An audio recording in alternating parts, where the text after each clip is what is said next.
Nos diz assim a palavra do Senhor. No ano da morte do rei Uzias, eu vi o Senhor assentado sobre um alto e sublime trono, e as abas de suas vestes enchiam o templo. Serafins estavam por cima dele, cada um tinha 6 asas. Com 2 cobriu o rosto, com 2 cobriu seus pés, e com 2 voava. E clamavam uns para os outros, dizendo: Santo, Santo, Santo é o Senhor dos exércitos. Toda a terra está cheia da sua glória. As bases do limiar se moveram à voz do que clamava, e a casa se encheu de fumaça. Então disse eu: ai de mim, estou perdido, porque sou homem de lábios impuros, habito no meio de um povo de impuros lábios, e os meus olhos viram o Rei, o Senhor dos exércitos. Então um dos serafins voou para mim, trazendo na mão uma brasa viva, que tiraram do altar com uma tenaz. Com a brasa tocou a minha boca e disse: eis que ela tocou os teus lábios, a tua iniquidade foi tirada e perdoado o teu pecado. Depois disto, ouvi a voz do Senhor que dizia: a quem enviarei? E quem há de ir por nós? Disse eu: eis-me aqui, envia-me. Amém.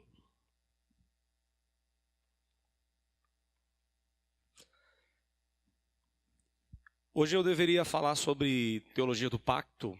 Estava programado já para o domingo passado terminar aquela pequena série sobre teologia do pacto, mas os planos mudaram, Deus mudou os planos, e apesar de ser impossível ler um texto do Antigo Testamento e não falar de pacto, o assunto não vai ser especificamente pacto. É verdade que nós todos precisamos de consolo, e esse é um dos textos que mais consola o nosso coração. Eu pude compartilhar com a família do pastor Evandro, eu compartilhei na reunião do conselho, e eu gostaria de compartilhar com a igreja alguns ensinos desse texto e o quanto ele consola o nosso coração nesse momento em que todos nós lamentamos a perda do pastor Evandro. Mas também dá para falar de pacto. Aliás, eu não sei se os irmãos lembram, qual é o cordão de 3 dobras, quais os 3 grandes vocábulos. Quando você lê um texto do Antigo Testamento, você tem que visualizar isso, tem que tentar tirar isso do texto para a sua vida. Os irmãos lembram? Um deles é a aliança, o pacto, não é? Um grande vocábulo, aliança. Será que dá para perceber a aliança aqui? Já vou dar a dica. O nome que é usado aqui para Senhor, em algum momento aqui, ou em alguns momentos, ele vai usar o nome do pacto, o Yahvé, o Deus do pacto. Então, só pelo nome já dá para ter aliança aqui no texto. Já dá para saber que o texto fala de uma aliança. Também existe um outro vocábulo. Os irmãos lembram qual é o outro? Além da aliança? Difícil? O reino de Deus. E o texto fala de uma forma clara sobre o reino. Há um rei assentado num trono. Não é? E aí o texto também fala... Um terceiro vocábulo importante é a promessa ou o mediador, a promessa de um Messias. E quando você olha para o Novo Testamento, o apóstolo João, ele cita esse encontro de Isaías dizendo que ele viu a Jesus, o anjo do Senhor.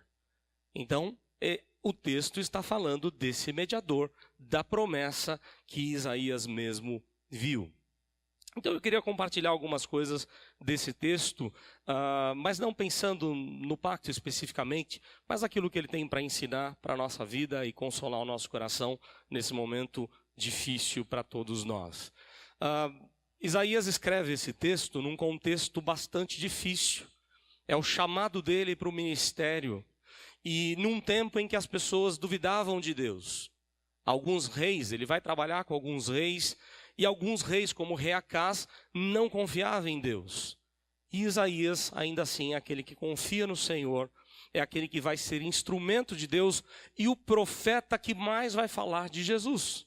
Nós sabemos disso, ele é o profeta messiânico. Ele fala de Jesus o tempo todo no seu livro. Ele fala do Messias, do Cristo esperado o tempo inteiro no seu livro. E a primeira lição que eu queria deixar para a igreja é que o texto fala aqui de consolo, da consolação que nós recebemos em Deus, quando olhamos para Deus. E é a primeira lição que Isaías mostra para a gente, porque ele fala até o momento em que ele viveu, ou o momento histórico desse texto. Ele diz assim, verso 1, no ano da morte do rei Uzias, cerca do ano 740 a.C., no ano da morte do rei Uzias, a visualização de Isaías é que as pessoas estão lamentando pela perda do rei. Perderam um grande rei, um dos melhores reis que Israel ou que Judá podia ter. Se você olhar para o livro de Crônicas, por exemplo, você vai encontrar aquilo que Uzias fez enquanto reinava. Ele era um estrategista de guerra, vencia diversas batalhas. Ele era um agricultor. A agricultura de Israel desenvolveu-se no seu tempo enquanto rei. Além de tudo, ele era um tremendo construtor, ele construiu várias coisas em Jerusalém. De modo que, por temer ao Senhor, Deus abençoou o ministério de Uzias e todo o povo era abençoado com ele. Então ele era, sem dúvida, um dos melhores reis que Judá pôde ter, pôde experimentar. Mas é também aquele rei que no final da sua vida, ele resolveu ser sacerdote também. Os irmãos lembram dessa história? No final da vida ele resolve oferecer um sacrifício ao Senhor. E ele entra no templo para sacrificar.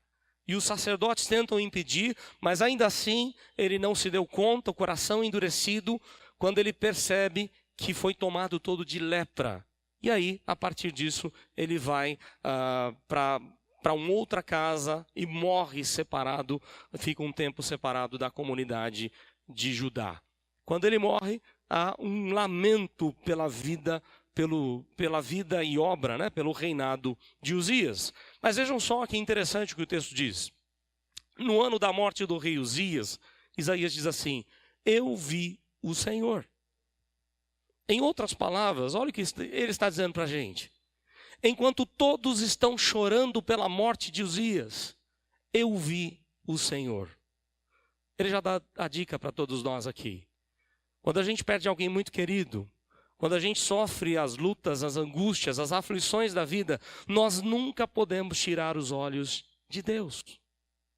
Isso faz lembrar aquilo que Pedro aprendeu. Lembram quando ele desce do barco? Ele primeiro pensa que é um fantasma, uma tempestade. Jesus tinha ficado no monte para orar, obrigou-os a entrar no mar da Galileia, e eles estão ali remando o tempo todo. E aí Pedro, alguém fala, olha, deve ser o Senhor. E ele diz, Senhor, se é tu mesmo, manda-me ter contigo. Jesus diz, vem. E aí Pedro tem uma coragem que eu confesso que eu não teria. Eu não desceria daquele barco por nada. Mas Pedro foi corajoso, ele desceu. E começou a caminhar por sobre as águas ao encontro de Jesus. Enquanto ele olhava para Jesus, tudo ia bem. Mas enquanto ele percebeu, ou quando ele percebeu a força do vento, começou a tirar os olhos de Cristo, ele começou a afundar. É a mesma ideia do que Isaías está dizendo. Enquanto todos choravam pela morte do rei Uzias, eu vi o Senhor. E aqui, por que ver o Senhor traz consolo? Primeiro, para começar, do nome que ele usa aqui. Vejam que na sua versão não está Senhor com todas as letrinhas maiúsculas, não é isso? Porque não é Yahvé aqui. Aqui é o Adonai. E Adonai significa o soberano, o que tem controle, domínio sobre todas as coisas. Nada foge do controle desse Deus. Isaías vê aquele que está controlando todo o universo, toda a criação está nas mãos do Senhor. E isso vai trazendo conforto ao seu coração, a ponto dele testemunhar. Eu vi o Senhor, vamos parar de lamentar pela morte de Uzias e vamos olhar para o Senhor, para o Adonai, o soberano. E mais ainda, aquele que está assentado sobre qualquer lugar, sobre um trono. Mas é um trono qualquer? Não. Ele diz assim, sobre um alto e sublime trono. Não há trono maior do que o de Deus. Deus está exaltado acima de qualquer coisa. Isso faz lembrar o Salmo 46, escrito anos depois do tempo aliás, ainda no tempo de Isaías, mas um pouco depois, na época de Ezequias. Quando ele diz assim, o Salmo 46, verso 10, aquietai-vos e sabei que eu sou Deus, sou exaltado entre as nações, sou exaltado na terra. Deus é maior do que qualquer situação. Deus é maior do que a sua dor. Deus é maior do que o luto. Deus é maior do que qualquer coisa. Precisamos olhar para o Senhor. Ele está sentado, dominando, reinando sobre um alto ou num alto e sublime trono. E aí o texto diz mais, verso 1 ainda: as abas de suas vestes enchiam o templo. E aqui é uma lembrança de novo da aliança. Quando você olha para o texto, a aliança de Deus com Moisés, lá no Monte Sinai, que está registrado desde o capítulo 19 até o capítulo 24, quando Deus vai fazer ali um casamento com o seu povo, vai dizer: vocês são propriedade exclusiva, ou minha propriedade exclusiva, foi eu quem tirei vocês da terra do Egito, da casa da servidão, dá os 10 mandamentos para aquele povo, e depois há um cerimonial, onde a liderança, representando todo o povo, vai cear com Deus lá no monte, ao pé do monte. Naquele mesmo momento, um pouco antes dessa ceia da liderança com Deus, o texto fala que Moisés pega o sangue e vai aspergir o sangue no altar e sobre o povo, e vai dizer: este é o sangue da aliança de Deus conosco. Lembrando o quê? A Santa Ceia. É o sangue da aliança de Deus. E é interessante que enquanto eles estão ali no monte, eles avistam Deus, e sob os pés de Deus, essa mesma visão de Isaías, as abas das suas vestes sobre todo o monte ou ao redor do monte. Isso simboliza para nós a graça de Deus. Apesar de ser um Deus tão gracioso, apesar de ser um Deus tão poderoso, tão sublime e que domina sobre todas as coisas, Ele estende as suas abas, Ele estende as suas vestes, Ele permite a nossa entrada para a sua presença ou na sua presença. Os irmãos lembram o que a mulher fez com hemorragia, 12 anos de hemorragia, quando tocou em Jesus? Ela tocou na orla das suas vestes, porque simbolizava essa presença plena do Senhor, a graça de Deus derramando-se sobre o seu povo. E é essa visão que Isaías tem: Deus se derrama sobre nós com todo poder, autoridade, com toda a sua santidade. Aí o verso número 2 continua falando de quem é esse Deus, porque os serafins, eles estão voando, né, por cima do trono, cada um tem 6 asas, e o texto diz: com 2 cobre o rosto, com 2 cobre os pés, com 2 eles voam. E as lições aqui são muito preciosas, porque com 2 eles estão voando, e quando a imagem de um anjo voando, aliás, é bom que se diga, as pessoas confundem muito essa ideia de anjo, né? Até mesmo o judeu passou a idolatrar anjos na época dos 400 anos de silêncio. Hebreus foi escrito para dizer que os anjos, Jesus é muito maior do que anjo, e que nós não podemos crer no poder dos anjos. Eu refiro-me aí ao anjo custódio ou anjo da guarda, como muitos creem. Ah, existe lá o anjo da guarda. Não existe o anjo da guarda.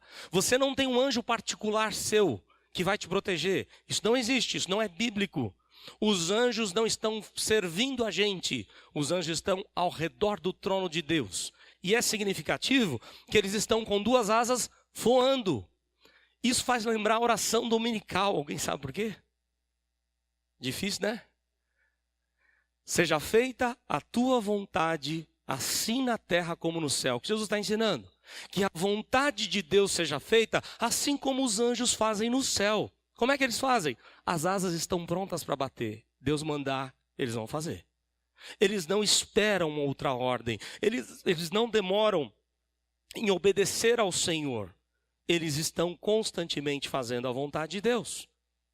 Então, a ideia aqui, 2 asas voando, fazendo ou prontos para fazer a vontade, realizar a vontade de Deus. Com 2, eles cobrem o rosto.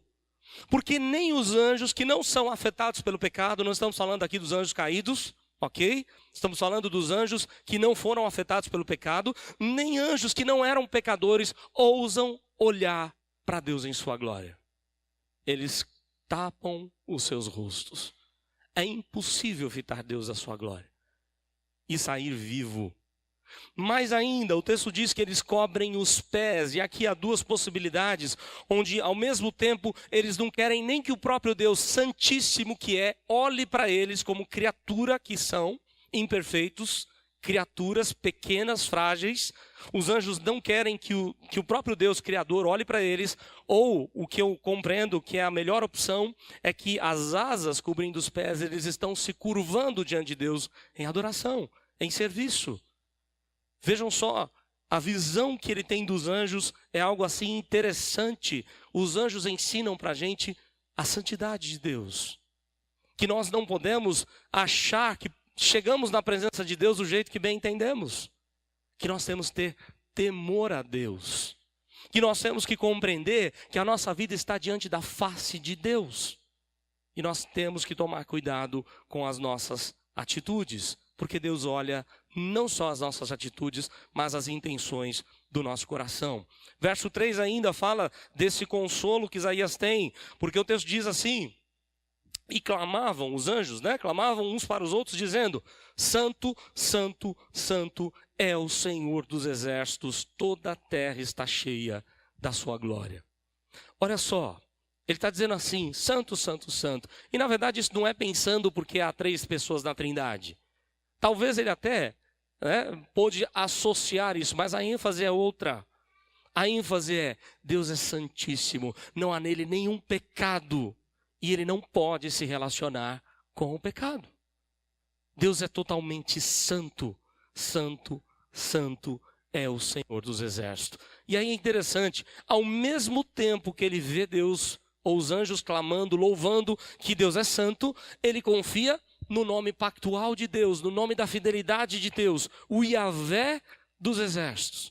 O Senhor que controla sobre todas as coisas, que domina cada grãozinho de areia, cada célula do seu organismo. Um Deus que controla e tem nas suas mãos todas as estrelas desse vasto universo.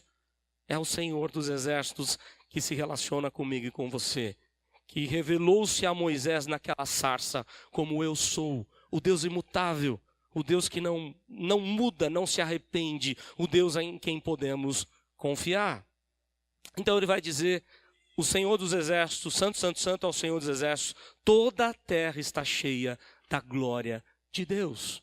Não há um lugar nesse planeta que não demonstre alguma característica de Deus.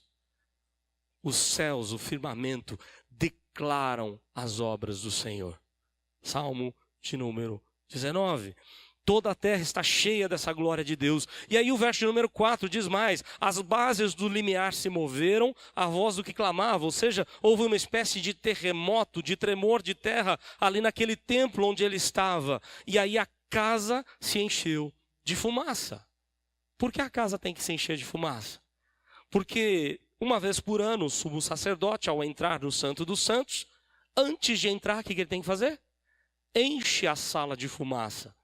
Porque não dá para olhar para a glória de Deus. A sala tem que estar repleta de fumaça.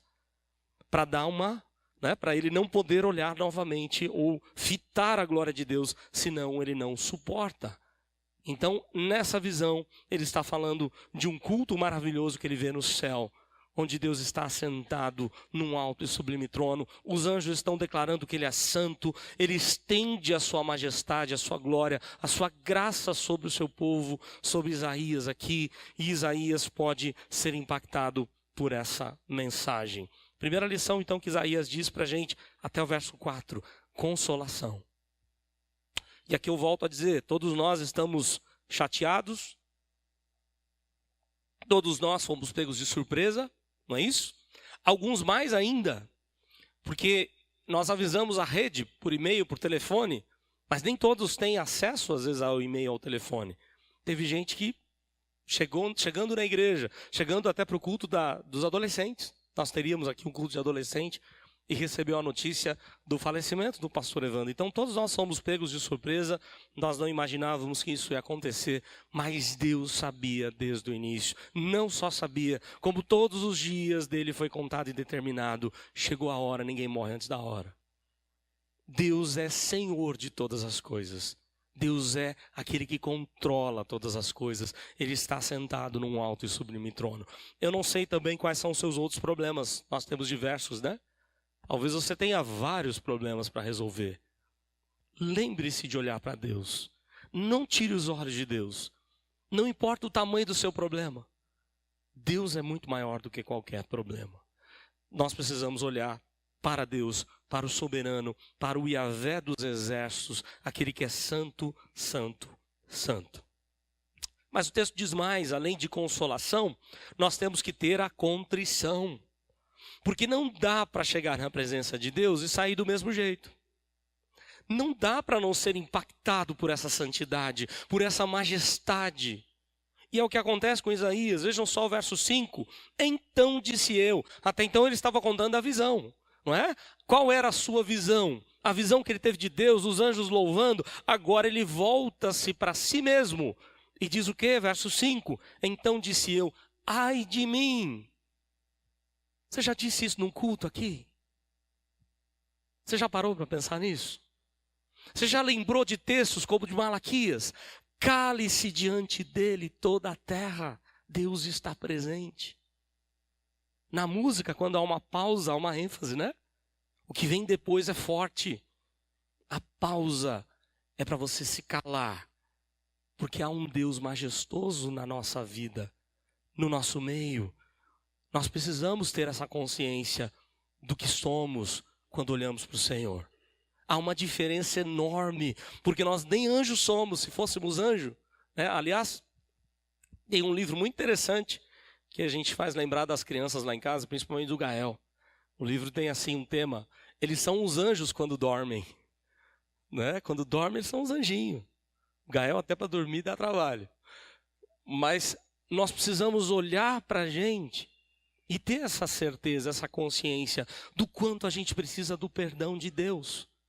Do quanto nós não temos nenhuma ousadia em nós para chegar na presença de Deus. Não há nada bom em nós que possa agradar a Deus. Tudo é graça. Tudo é a ação dele na nossa vida. Porque olha só o que ele diz. Então disse eu, ai de mim, estou perdido. Porque sou um homem de lábios impuros. Habito no meio de um povo de impuros lábios. E os meus olhos viram o Rei, o Senhor dos exércitos. O que vai ser de mim? Eu vi o Rei. E aí, o consolo que vem da parte de Deus é seguido, verso 6. Um dos serafins voou para mim, trazendo na mão uma brasa viva que tirara do altar com uma tenaz. Não dá para saber qual altar a que ele se refere. Há duas possibilidades, ou o altar do sacrifício, ou o altar do incenso. Por ter falado de incenso, é bem provável que seja o altar do incenso, mas a gente não tem como saber. Alguns estudiosos preferem entender que é o altar do sacrifício, porque sem sangue não há remissão de pecados, então faz sentido também. Nós não sabemos a que altar ele está se referindo, mas ele diz que um anjo pegou uma brasa do altar, tirou essa brasa para não confundir a nossa cabeça, e eu dos mais novos, né? Porque o texto diz assim, tirou a brasa do altar com uma tenaz, e tenaz não é cola, tá? Tenaz não é cola. Tenaz é uma vara, né, um instrumento que o sacerdote usava para tirar a brasa do altar. Porque nada mais era pegar aquela brasa do altar, aliás, do altar do sacrifício, levar para o altar do incenso e jogar o incenso líquido sobre aquela brasa, para que a fumaça subisse.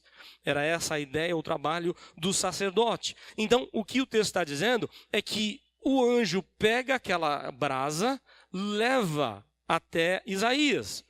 Ele tira a brasa do altar, e aí, verso 7, olha só o que diz verso 7. Com a brasa tocou a minha boca e disse, eis que ela tocou os teus lábios, a tua iniquidade foi tirada e perdoado o teu pecado.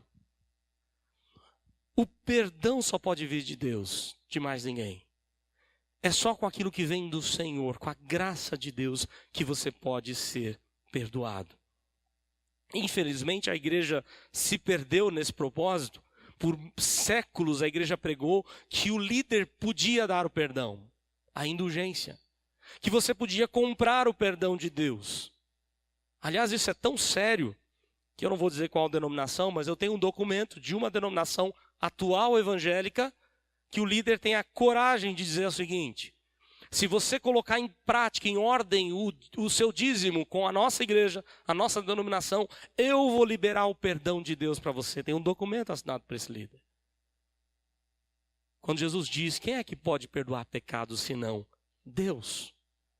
E Deus está usando o anjo para levar aquilo que vem do altar. É o que vem do altar que traz perdão. É o sacrifício que gera o perdão na nossa vida. Então, só Deus pode perdoar pecados, somente Cristo que morreu por nós naquele altar. Ele pode sim, Cristo representando todos os cordeiros que foram mortos, né? Todos os animais que foram mortos no altar representam o sacrifício de Cristo, simbolizam aquilo que Ele fez por nós. Então, olha só, nós temos consolação da parte de Deus, mas temos que ter contrição. Temos que entender quem somos e o quanto precisamos da graça de Deus. Não há nada em nós que possa dizer assim, ou possa justificar: ah, Deus me ama porque eu sou bonzinho. Deus me ama porque eu sou legal. Deus me ama porque eu nasci na igreja. Ah, tá tudo bem comigo, porque Deus me ama. É verdade, é o amor de Deus. Mas não há nada em você que possa agradar a Deus, a não ser aquilo que Jesus fez por você. A forma como Deus olha para você, a justificação pela fé. Deus declara você justo se você estiver em Cristo. Se você não estiver em Cristo, se você não receber a Cristo no seu coração, você não tem a justificação da parte de Deus. É Cristo que te dá a liberdade, o perdão dos pecados e a liberdade para entrar no céu. E aí o texto vai dizer mais, além de consolação e contrição, o verso número 8 vai falar de consagração. Eu nem sabia, mas o Mauro começou o culto falando sobre consagração. Porque o verso 8 diz assim: depois disso ouvi a voz do Senhor que dizia: a quem enviarei? Quem há de ir por nós? Disse eu: eis-me aqui, envia-me a mim. Olha o compromisso assumido por Isaías.